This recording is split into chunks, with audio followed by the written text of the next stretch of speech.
公民总主笔。Welcome to Residence Messenger program on Taipei Broadcasting Station. I'm your host, Ross Darrell-Feingold. Today, our very special guest, all the way from Hong Kong, is Professor David Chang. Welcome to the show. Thank you, Ross.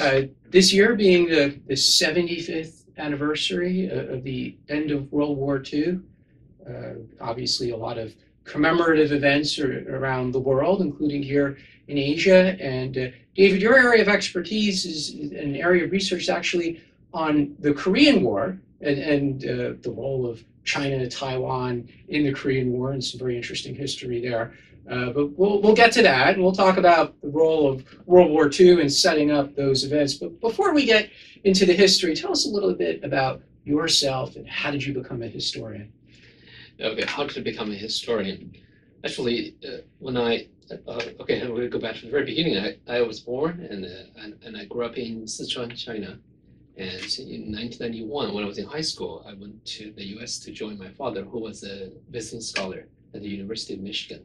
So then I stayed and went to University of Michigan, and I had my first job after college at Bank of America in Hong Kong, just like what you did, right? And then very quickly I realized that's not for me. Then I wanted to go back to grad school. But initially, actually, I wanted to do political science. So I did some NGO work in Beijing to prepare for postgraduate study. And then I got into the master MA program at Stanford, East Asian Studies. And while I was in Stanford, I met a couple of historians. One's Lucien Bianco, this French historian, specializes in Chinese Communist Party history or Chinese Revolution, and my summer at Stanford. So literally, I changed my plan at Stanford. Then I became very interested in history. I had always been interested in history, but I had never thought I wanted to become a historian. But you studied economics in university. Did studying economics help you with your later study of history? Not really. But I think having some work experience, which is helpful. I worked in Hong Kong for 2 years, and I worked in Beijing and lived in Beijing for 4 years. I worked at the website, and I taught English, and I volunteered at a grassroots democracy NGO in Beijing. So I felt it all helped. I mean, I had all the interaction with different people. I think eventually helped me have a better sense of history and how people live instead of just learning everything from books, I think. Yeah, so you've lived in these different locations around Asia, and obviously you spent a lot of your life in the United States as well. What about the academic environment in different places around Asia? You've done some teaching and some NGO work in Taiwan, or you've been a guest scholar in Taiwan, and you've taught in Hong Kong, worked in Seoul. How do you compare the academic environment, the classroom environment, or the research environment, especially in the social sciences? Yeah, I think in Hong Kong, up until now, I think still is relatively free. So we can do whatever research we're interested in, and it's a great environment so far. But we don't know. Of course, we don't know what's going to happen in the next in the coming months or years. In terms of in China, actually, I did not. I didn't do any. I wasn't really affiliated with any universities in China, so I can't really speak much about it. And I only gave talks at 2 different universities in China. In Taiwan, I think this is a great place to do research on Chinese history or East Asian history. And the reason, one of the greatest advantage of being in Asia to study Chinese history or East Asian history is the geographical proximity to all the sources and interviewees. Is what I do. I always use archival documents and interviews or history interviews. So it's very critical to be able to reach these people.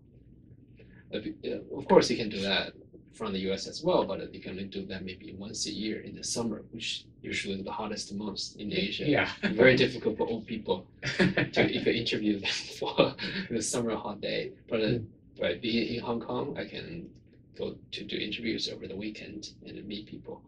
And now people are getting older and older. It might be increasingly difficult for the Korean War project. But I was very glad in the last 8 years by being in Hong Kong enabled me to interview,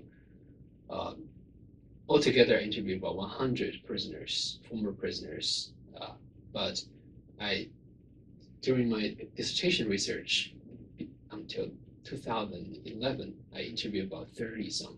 But then after I arrived in Hong Kong, the interviewee number increased to almost 100. So that was quite significant. So would you still characterize, notwithstanding recent events over the past year in Hong Kong, you would still characterize it as a place where scholars, researchers can do their work, especially if they're looking at history issues? I think at this moment it seems to be still the case. And what about in the classroom in Hong Kong? You teach university age, you also teach graduate students. Without taking sides on the issues, what was it like last year or this year? We've also had the virus disruption, but last year, last fall semester when the protests were ongoing, what was it like for the students, and what was it like for you as an instructor?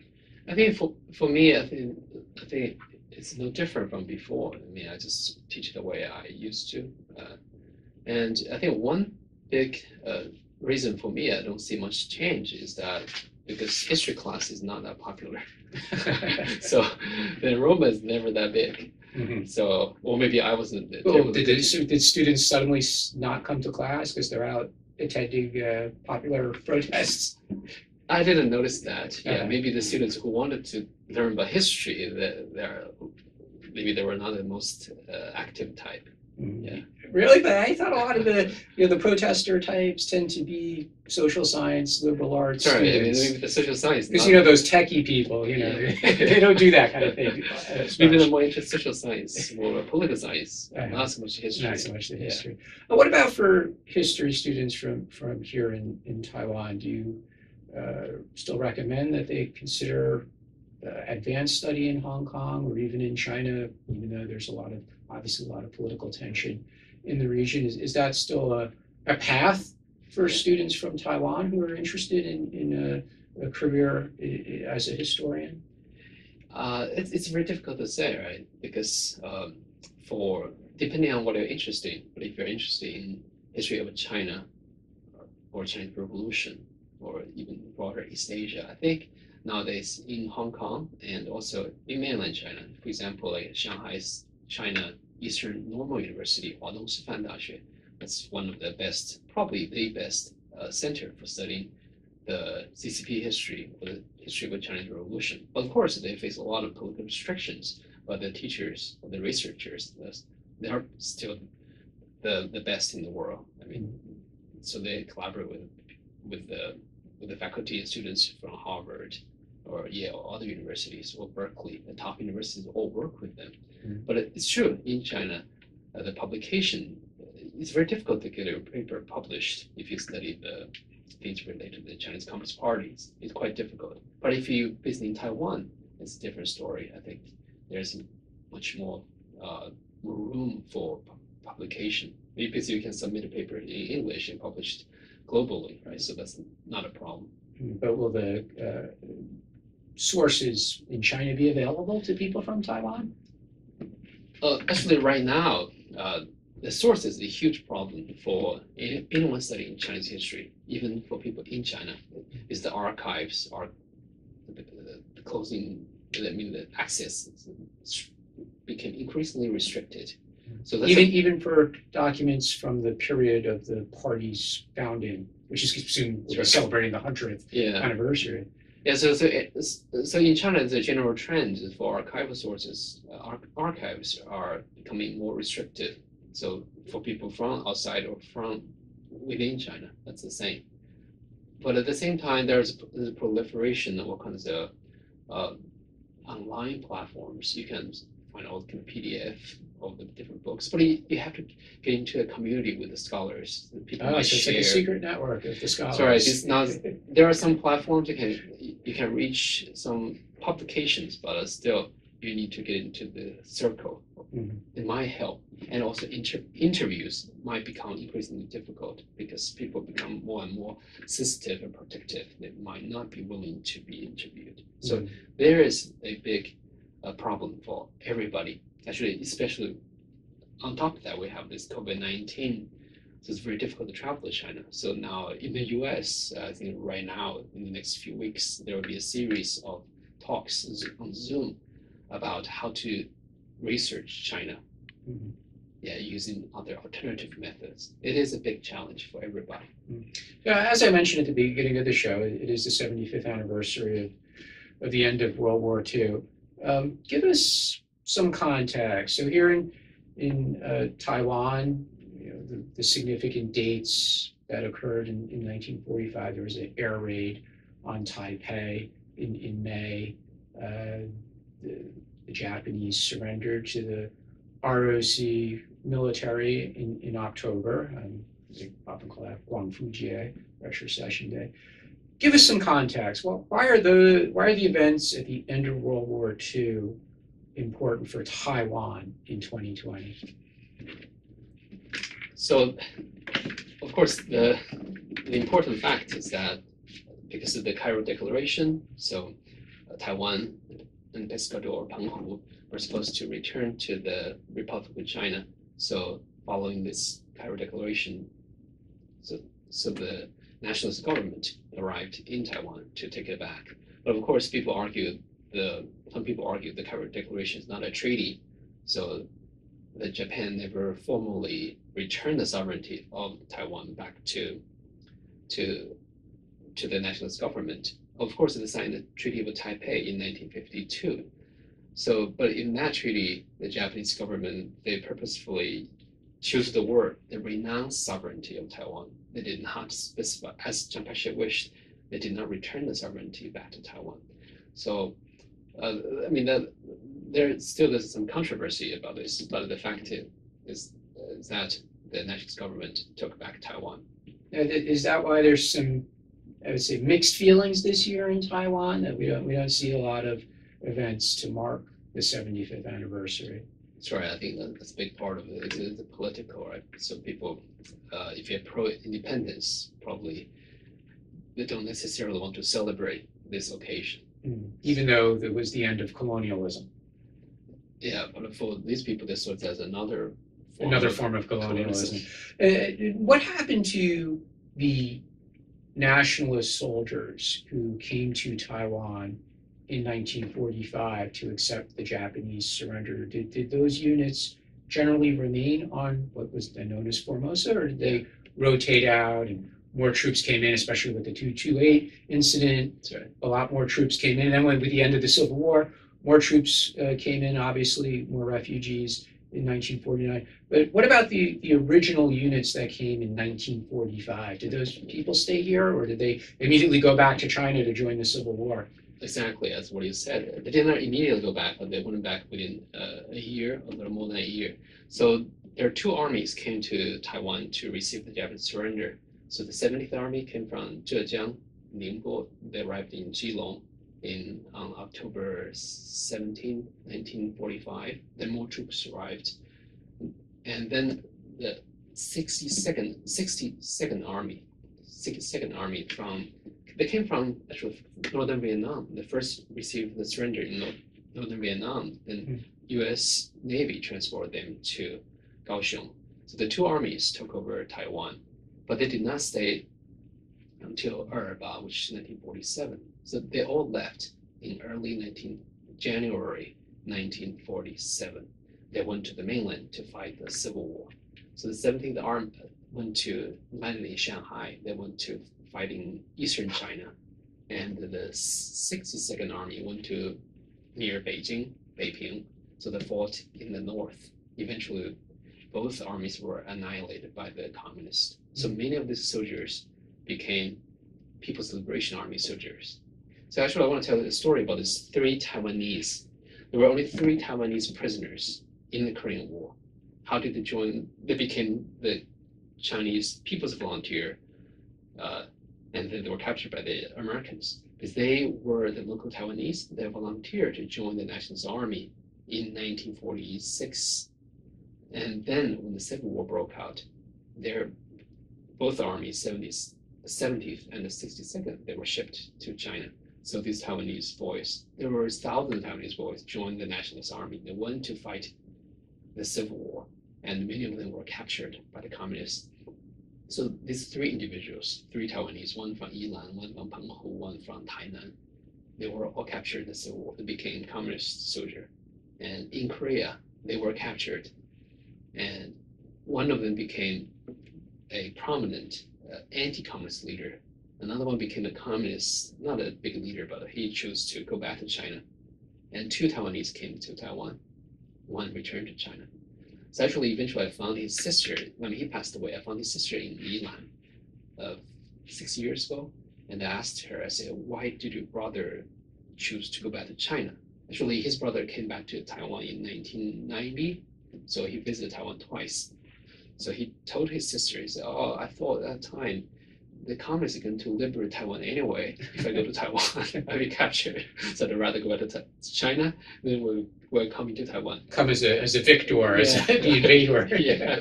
So that was his calculation. So he went back to China. So the initial ROC military presence after World War II, and before the end of the Civil War, they actually did recruit from the local population as well. That's right, thousands of them. Mm-hmm. Were those mostly Han or also Aboriginals as well? Because there's a history of Aboriginals being recruited into the Japanese military as well. That's right. So actually, I'm not an expert on this. I read about it. So both the Han and the Hakka and the Fijianese and the Aborigines. Yeah. And before we go into the Korean War, since MacArthur plays such a prominent role in the Korean War, give us the alternative history, since you're a historian. What if MacArthur had invaded Formosa? What if the Allies had decided not to bypass Formosa in that period and focus on the Philippines and then invading the home islands or Okinawa and then the home islands of Japan? What's the alternative version if the Allies had invaded Formosa? I know it's a tough question. I never thought about this, right? But for MacArthur, I mean, Philippines is inevitable. He has to go back, right? Since he promised I'd be back. But after Philippines, he could have taken Taiwan first, then move on to Okinawa. But for Americans, their strategy, I think it doesn't make any sense for them to occupy Taiwan, right? So they want to get it closer to Japan.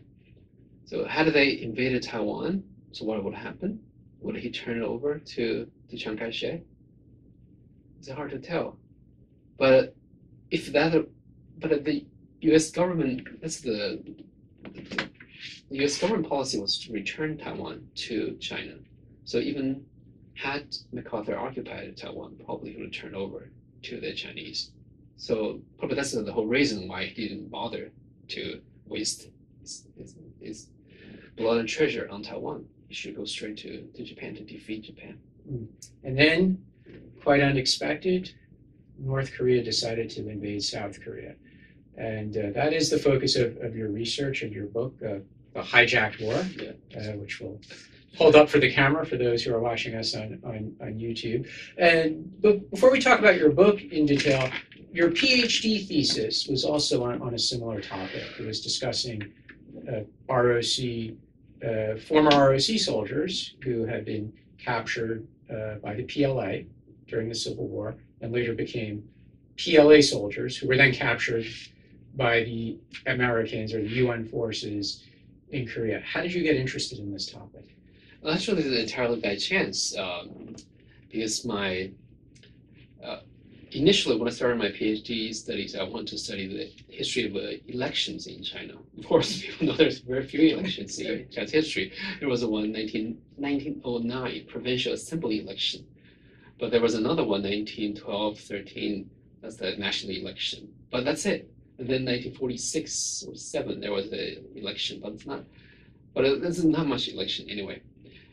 So I'm very glad I found this topic in my second year.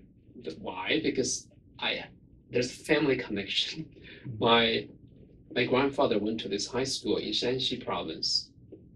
So but this school moved to Sichuan during the World War II, and one of these graduates of the school, so who was they are alumni of the same high school. Of course, they did not overlap. But one of these students in World War II, he eventually became a communist and joined the Korean War, and he became a major interpreter for the pro-communist prisoners. And he wrote a number of books, edited a number of books in the 1980s, 90s. And while I was living in Beijing, so my father said, you should visit this man. So he went to the same high school as your grandfather did. So I very reluctantly went. And I got his book, and I didn't really care to read. But eventually I read a little bit about it. And as it happened, one of my classmates at the UC San Diego, where I did my PhD, he just wrote a paper using these prisoner interrogation records stored at the U.S. National Archives in College Park, Maryland. So he told me, so this Jeremy Brown, he said, hey, David, you can go to the archive to check that out. So I used one winter break, went to BC, and I saw all the documents. And I compared these documents and what these Chinese prisoners claimed. So wow, I was very surprised. Mostly what they say can be corroborated by archival documents. From the US side. Yeah. So that's a big breakthrough for this understanding of the POWs. In the past, is like prisoners returned to China, they wrote their version. And the nationalist government in Taiwan, they had their version. But very curiously, the prisoner who came to Taiwan, they did not write that much on their own, very little. So the official version in Taiwan and the Chinese government, they didn't really have an official version. They didn't want to talk about it, but the prisoners wrote about it on their own. But it was allowed to be published in the late 80s, 90s. So it's very hard to verify their claims. But with the documents from the US side, then I realized there is a story to be told.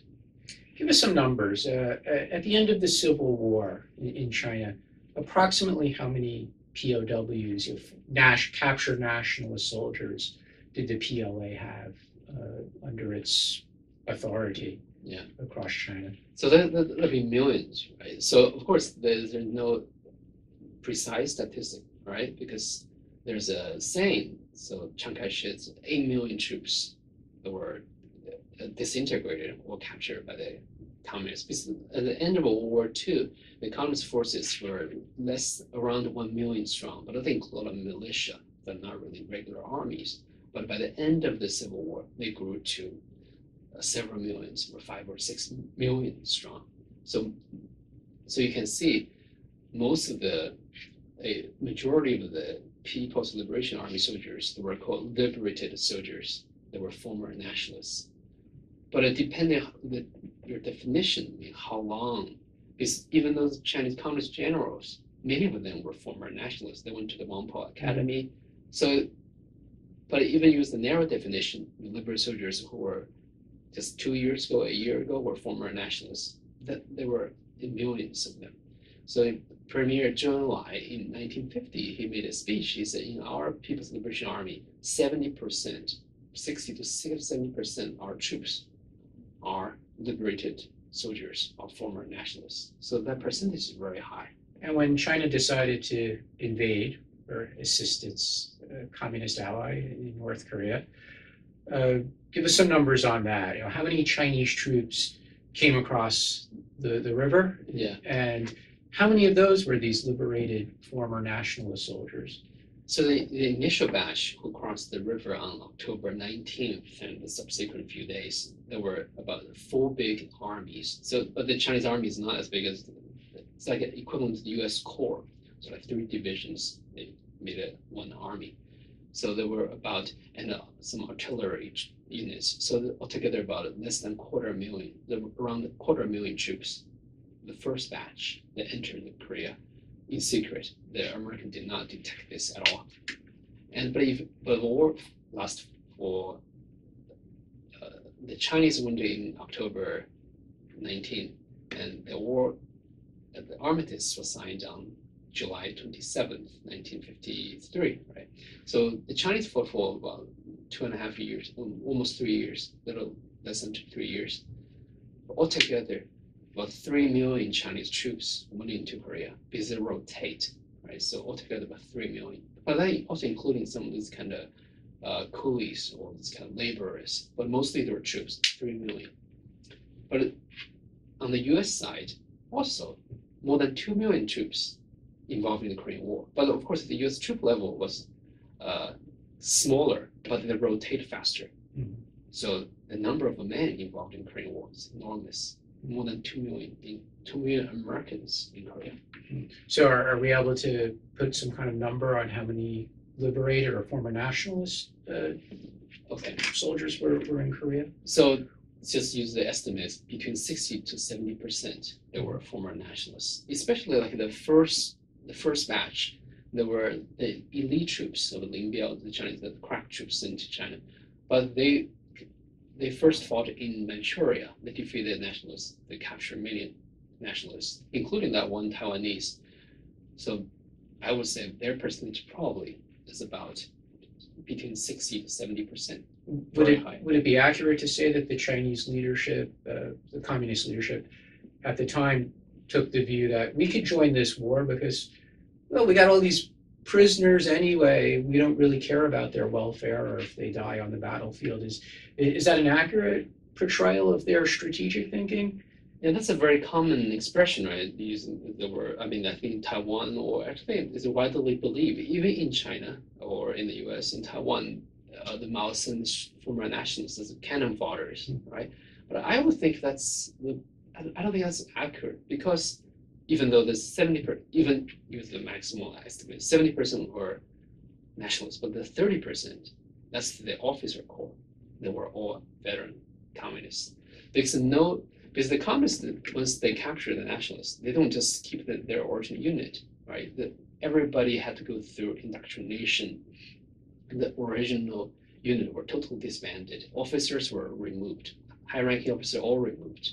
And low-ranking officers, especially with technical skills, they were demoted and kept. And so all leaders, squad leader, platoon leaders, company leaders, they're all communists. They're all veterans. That's their best. So they, of course, even if the 70% of the men were former nationalists, but the 30% is their best troops, they were also consumed. So it's true, Mao didn't care so much about human casualty. He didn't care. But at the same time, he did not purposefully send the nationalists to die, because there were no nationalist unit anymore. They were totally integrated. There was only one army called the Communist 50th Army, which was the former Nationalist 60th Army. They kept some of the officers. Why is that? Because this unit was defected during the war in Manchuria, and it's a regional army, not a Chiang Kai-shek's central army. So the communists thought they can use this as an example to lure other people, other units to defect. However, even the commander, in theory, I mean, he was the original commander. It's the only case the original commander stayed in his position. But if you know the communist military structure, the commander didn't have the ultimate power. The commissar, everything had to be co-signed by the commissar.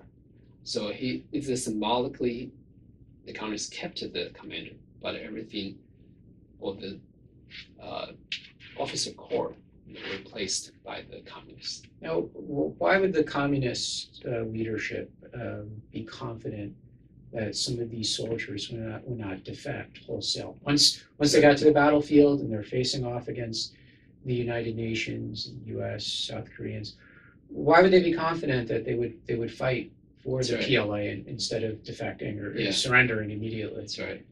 Actually, the Chinese communists probably never thought about it. As it turned out, it didn't happen except in one occasion. But even that, it was not a wholesale defection, because in the communist army, the control is very rigid and it's very pervasive. Even in the conditions of war, and we have to be frank, this was not a very well-funded military at the time. Right? It was the first couple of years of the PRC being established.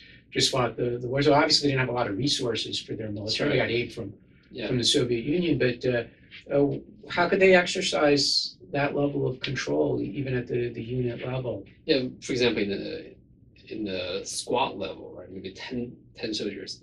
Even in the communist organization, even under the squad, there is another level called group. So that's 3 or 4 soldiers, but each group has one group leader. So that leader must be a Communist Party member or an activist. So he's keep an eye on each other. And also, in the Communist Army, you have to go through all kinds of indoctrination meetings. You have no free time. Every day have multiple meetings to examine yourself. So people watch each other. It's very difficult to.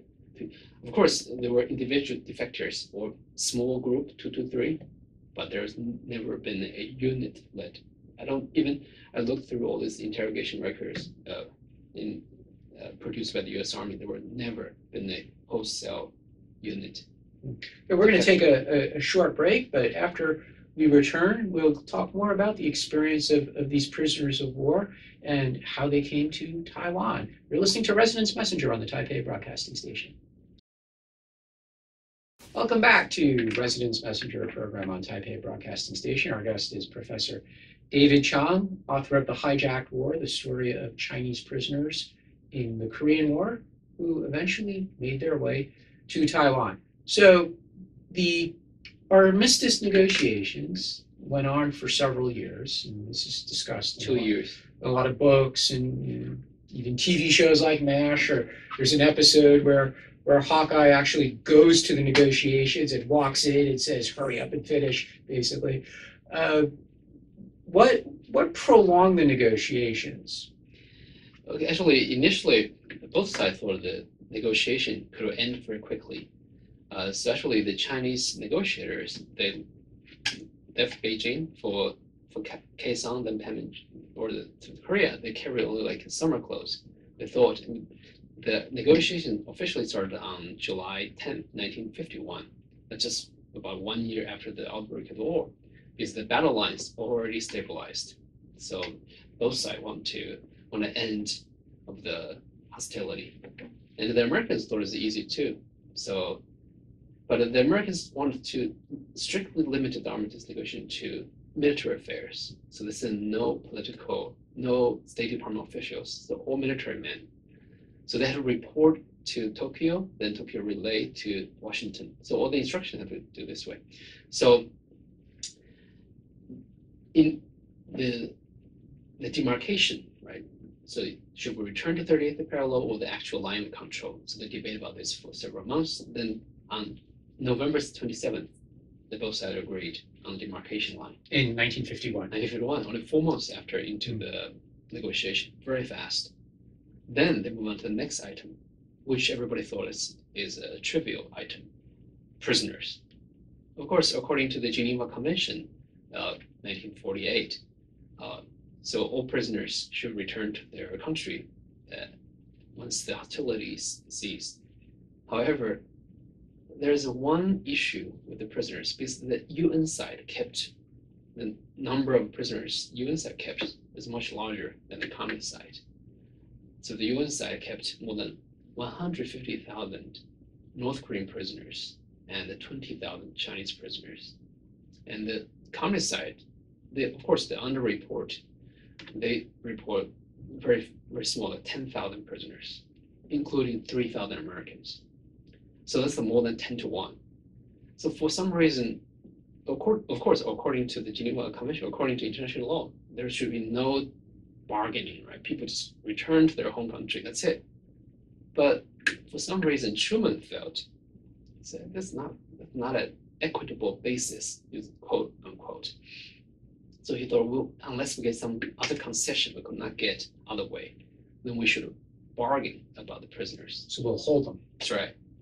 But Truman never had get any input from his advisors. He was just so Truman. You look at his daily schedule. He never had a formal meeting to discuss this. So his advisors, or the acting Secretary of State, while the Secretary of State just was in Europe on a 49-day trip in Europe. So the acting secretary just grabbed him between 2 meetings, asked him about this. What should we do with the prisoner? Should we be all for all, or we should do other formula? So he just said, this is not fair. We want to get something out of this. I think that's the start of all the trouble. So the military men then proposed a 1-for-1. Of course, the communists won't accept that. Then eventually they proposed voluntary repatriation, non-forcible, give the prisoner the choice not to return home. That opened the whole can of worms, and that dragged on. The Coastal War to drag on for 2 years. And so during this time, while they're, as you described it, the can of worms about offering voluntary repatriation, fighting continues. That's right. So more prisoners get taken. That's right. More, and also more Americans died in prison camps because of all kinds of medical conditions, hunger, disease. So actually, while the military men, those generals or admirals were debating with the communists at Panmunjom in the tents, they were insisting on this U.S. policy of voluntary repatriation, but actually in their heart, they're all vehemently against it. But as a government policy, they have defended, give the prisoner the right to choose not to return home. And did Chiang Kai-shek get involved in this? Because the ROC, which was now in Taiwan, they did not send fighting troops to join. They offered to send, but was rejected by Truman. Probably a wise political move, even if the manpower could have been helpful. Did he get involved at that stage though with the prisoners and say, "Hey, Americans, I want these Chinese to have the option to come to free China"? That's right, exactly. So actually, this is the major discovery of this book is how Chiang Kai-shek got involved. Of course, he wasn't involved formally. However, on each turn of the event, each critical when the arms negotiation reached critical junctures, Taipei or Chiang Kai-shek's government was always able to preempt the Americans by a day or two. Obviously, got some inside information from the Panmunjom. That's right, exactly. So before we have no evidence, right? But then, in this book, it explained really well, actually. So initially, because the American government limited the negotiation to military affairs, so no civilians were involved, no interpreters involved, or no State Department translators. So they had to rely on interpreter from the Army, U.S. Army. But in the U.S. Army in East Asia, there's main interpreters. One guy who was the Burmese Chinese from Burma, so his Chinese ability is quite limited. But he was the main interpreter, so he needed help, especially with the written documents. So he got help from whom? From two of these 70 interpreters sent by Taiwan, which are hired by the U.S. forces as the Department of the Army civilians. Because there was a total lack of interpreters. So first, these two interpreters worked as interrogators, and they performed really well. And when their boss, this Chinese American guy, went to Panmunjom as the main interpreter, he brought two Taiwanese nationalist interpreters. So they, in their memoir, they claim one guy, he's passed away last year in Dallas, and he recalled, because they knew the best, right? Because this main interpreter, he's American, but he wasn't really up for the task. So they knew all the information, and they type up all these documents. So over the weekend, they borrow a jeep and they drive to Seoul, to the Chinese embassy, ROC embassy, and they give the documents to the ambassador. That's why I think some of the important documents probably reached Chiang Kai-shek's desk before Truman's desk. So he took this position that I want to give a chance for some of these captured prisoners. So for example, on the day both sides exchanged the prisoner data, the roster list, that's a big breakthrough. So on that day, the foreign minister gave a speech and said to send back his prisoners back to China will be undemocratic and unchristian. And then in February, very effective for Americans. Very effective. And then in February, when the February 25th, 2 days before Truman made the final decision to uphold the policy of voluntary repatriation, Taipei, again, the foreign minister gave a speech with the Cambridge, Harvard-educated foreign minister said, save them so others may live. How many came to Taiwan eventually? So 2/3 of the 22,000 Chinese prisoners, 21,000 Chinese prisoners, so 14,300 some came to. Which is a fairly large number. Were Very they large. were they able to integrate into society here? So I think that's one of the big source of dissatisfaction. When they were in prison camps, the Taiwan sent some agents to make promise to them that you can come to Taiwan, choose your free life. But once they arrived, vast majority of them had to serve in the army. And then eventually, what became of them? Just become part of the fabric of Taiwan society? Largely so. But there's, of course, during the White Terror, there are some people who were implicated in this kind of treason or espionage cases. Because they had served in the PLA. Or they were complaining about their treatment in Taiwan. So there's a no-win situation. They get captured fighting for the nationalist army. They get captured by the communists, and they get captured in Korea. That's right. After being in a prison camp, they come to Taiwan, and then they get in trouble during the White Terror. But for people who with better social capital or they had better education to begin with, they came here. Some of them prospered. But of course, the Taiwanese, the nationalist government kept close watch on them. They were never fully trusted, but they were not systematically persecuted. There were individual cases, people were persecuted. Well, we're about out of time, Professor Chang, but thank you so much for joining us today. The book is The Hijacked War by David Chung Chang, right? And available online? Yeah, Amazon. Available on Amazon. Thank you so much.